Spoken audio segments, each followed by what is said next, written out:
What's going on, everybody? It's your boy Jobbers and Goons, and I am adding a new section to the Goon series. I had done something like a Goon Bowl as a subscriber special before, where I did like 50 Goon moments randomly in comics, but today we're going to start a journey in the Goon series, adding on to it, where we review like wild ass moments from the comics, like just shit that's extreme, hilarious, or just straight up Goon moments. And if you want to see your favorite moments from comics on this series, first of all, smash the like button. 250 likes, I will do the next part. But comment down below the wildest moments you think exist in comics, and the ones with the most likes I will add to the series. It's going to be a very interactive fan series, as well as if you want to see your favorite content on the channel, hit me up on Discord to talk business, as well as any kind of sponsorship, or if you want your shit promoted, as well as join the Discord, especially if you're a Warhammer or One Piece fan. I'm trying to expand the amount of people that know about those verses in my server to spice up discussions. But anyways, getting back to this, also stay tuned for a stream today and a Skullduggery Pleasant video. If you're not familiar with him, don't worry, I'll be explaining him in video. It's going to be, could Skullduggery Pleasant solve the Voldemort case? But anyways, thank you guys for tuning in. We're going to get this one started. 10 wild moments in comics, part 1. Let's begin. First moment, we're going to talk about the infamous taking of the cheeks for Kingpin. That's right. In devastating fashion. Kingpin was in prison in Punisher Max. Punisher Max is a more grounded version of the Marvel Universe, and in there, Kingpin gets jumped by like 15 thugs in prison, right? And they're talking mad shit. They're like, yo, he's got big titties like my wife, all that shit. They end up, unfortunately, taking his cheeks. He wasn't able to fight all of them off. But he remembered every single one of them. And he remembered all the wives they talked about. And when he got out of prison, this man Kingpin took his gang and went on a seizing of cheeks spree with the crew. He hit up every family member possibly related to them, everyone that touched them in prison, and violated every single one of them. It was horrible, and if you want to talk about extreme get back, obviously it was extreme what happened to him, but the get back was crazy. I was like, my god, this Kingpin's an animal. But yeah, he had a cheeks war, and it was brutal. One of the wildest moments in comics for sure. Next, Rorschach. Big Rorschach. There's a few moments from the original Watchmen comic run that you could put on here, like that could be added to the series. But my personal favorite was the confrontation between some prisoners and Rorschach. Rorschach was a vigilante who had put a lot of people behind bars, right? And he was finally in prison. He doesn't look like much. Outside of his like hero outfit, he just doesn't really look that imposing. And this resulted in a confrontation between him and prisoners who were like, yo, you kind of look like a bitch right now. Like, we're going to fuck you up in here. Like, you're going to get boloed. All this nasty business, right? He jumps on one of them immediately and, like, bites part of his face off. And everybody freaks the hell out. They're like, oh, my God, this man's a menace. And as Rorschach was getting dragged away from the guards, or by the guards, he was screaming, I need you bitches to understand something. I'm not locked in here with you. You are locked in here with me. And the prisoners were like, oh shit, this is kind of rough. And yeah, he was a wild boy for that reaction, proving Rorschach can't be punked. Next, we have a wild fucking moment from Carnage. If you guys don't know, Carnage comics are extreme as hell, okay? At one point, he's beefing with Spider-Man and the homies, and he's like, you know what? I'm tired. I'm sick and tired of Spider-Man, like, this goody two-shoes running up on me. Like, he's a hoe. So what did he do? He was like, I'm gonna make you be a hero today, since you want to be a hero all the time. Grabs a baby in a random apartment and yeets the baby while laughing. No joke. Throws that damn baby out the window. I was like, oh my god. Carnage, you can't do that. But yeah, no, Carnage literally picked up the baby. Was like, fuck the vibes. Fuck the rap shit. I'm letting it fly. And he threw the hell out of that baby. Luckily, the baby didn't die because Marvel humans are tough as shit. But yeah, nah, Carnage definitely threw that damn baby. This next moment is probably one of the crazier confrontations in recent Marvel history.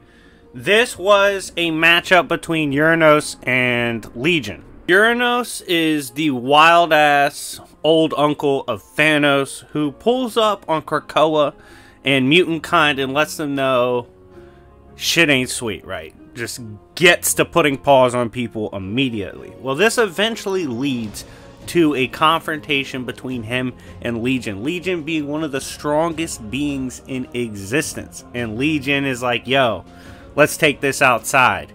Uranos looks at him and goes, okay, I don't want to break any furniture anyway, bitch.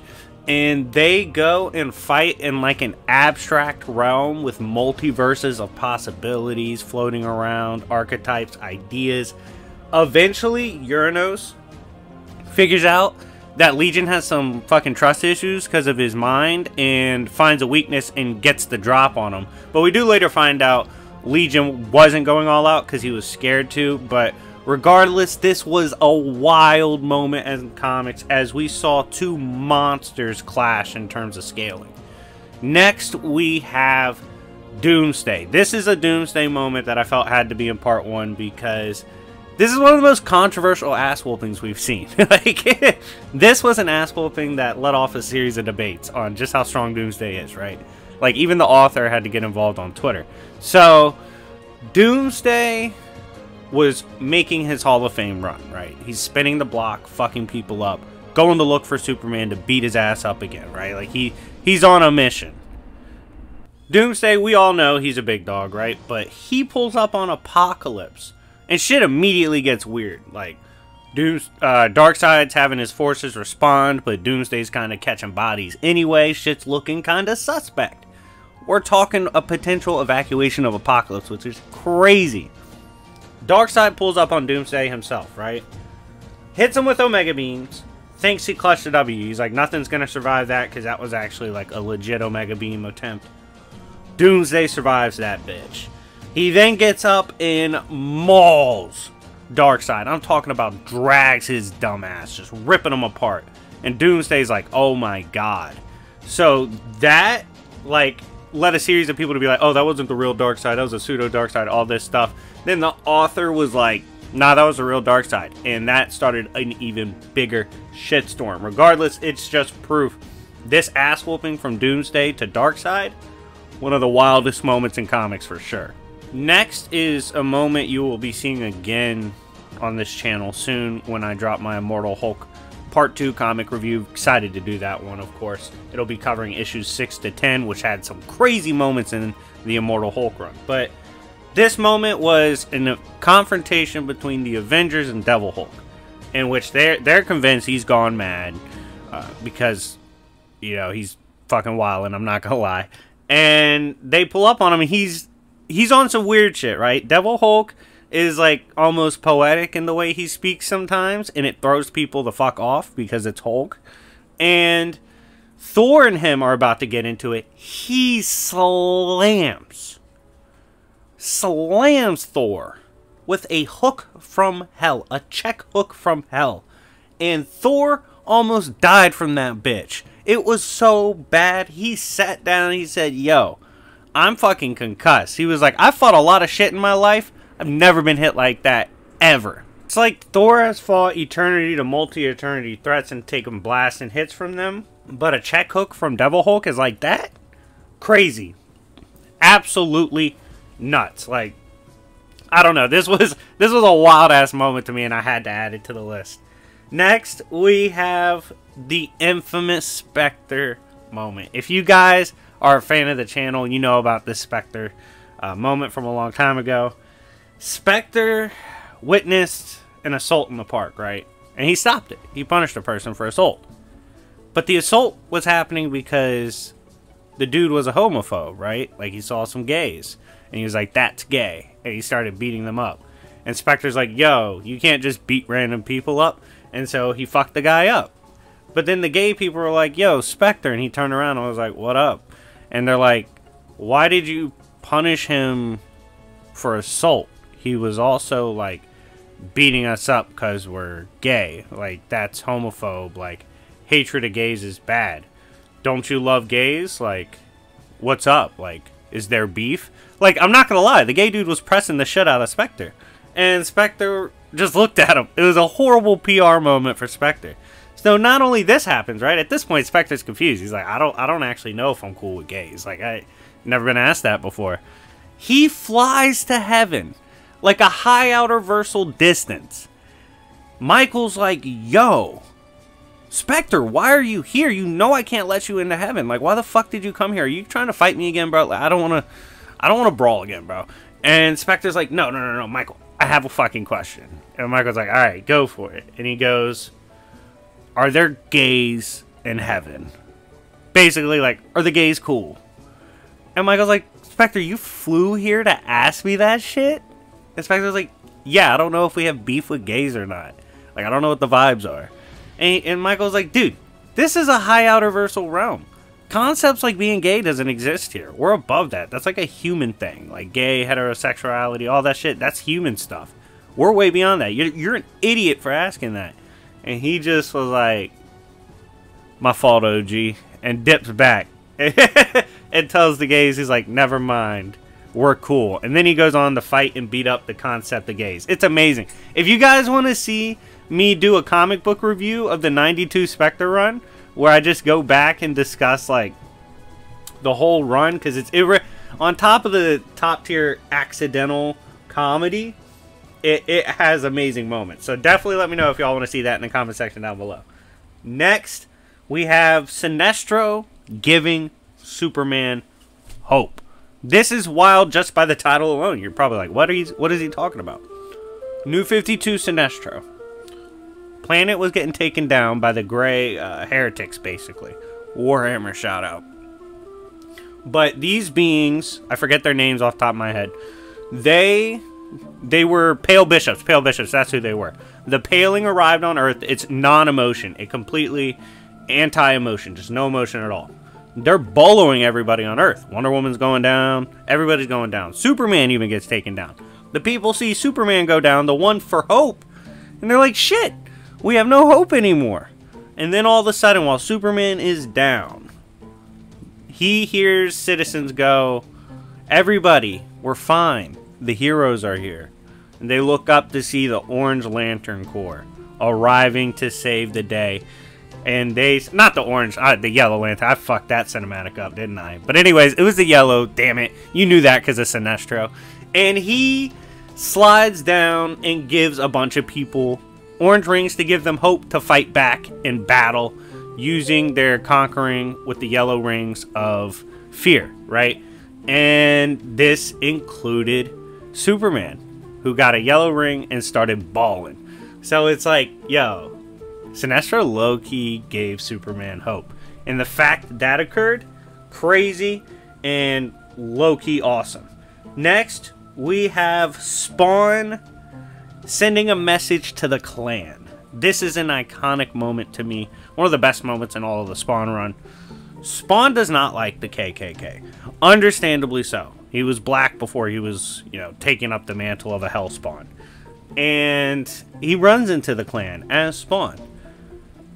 This shit got sticky real quick for the clan. In fact, one of the notable clansmen, a horrible man, who happened to have a lot of political sway and power as well, if I remember correctly, he got the treatment from Spawn. And when I say the treatment, he got turned black to get dropped off and folded by the clan. He got turned into the one thing he told everybody to kill. Oh my god. The fact he turned like a top clansman black, like literally transformed him black. Comedy. Spawn has a Spawn has a savage sense of humor for sure. Now, final moment, smash the like button if you haven't already. We have a Hellboy moment on here. Personally, Hellboy is one of my favorites, right? Well, Hellboy got into it with the Baba Yaga, a being who can literally sit at the top of the world tree, which transcends dimensions, space-time, all that, right? It's a higher realm in the Hellboy cosmology. And if y'all want a video on that, let me know in the comment section down below and smash the like button if y'all like Hellboy. But anyways, Hellboy beasts with the Baba Yaga, this being that is that strong. He sees this mythic bitch and goes, yo, I keep a strap to blast away at bitches like this. Pulls out the Glock, gets to blasting. Get this, right? That shit worked. He literally ran down on the Baba Yaga and shot her in her shit. Sent her ass up to the higher realms. The fact he pulled up on a mythic being of that power level and just shot the bitch with his gun, comedy. Hellboy is hilarious. The fact that he would even like attempt that on a being like that, it just shows how crazy Hellboy is. But yeah, he really shot the bitch in the head. She still has the scar, proving it has like weirdly some conceptual power in his gun. But regardless, wild moments in comics to see he actually did that shit. But anyways, guys, thank you so much for watching. Let me know in the comment section down below which moment we need to see next. I'm excited to get this Goon series add-on popping, and I'll have regular Goon series videos coming soon as well. But anyways, guys, thank you so much for watching. Make sure to tune into my other video today on Skullduggery Pleasant. Even if you don't know who that is, I will be describing him in great detail before I set up the amazing hypothetical of could Skullduggery Pleasant solve the Voldemort case. But thank you guys so much for watching. It's been your boy Jobbers and Goons. I'll see y'all later. Peace.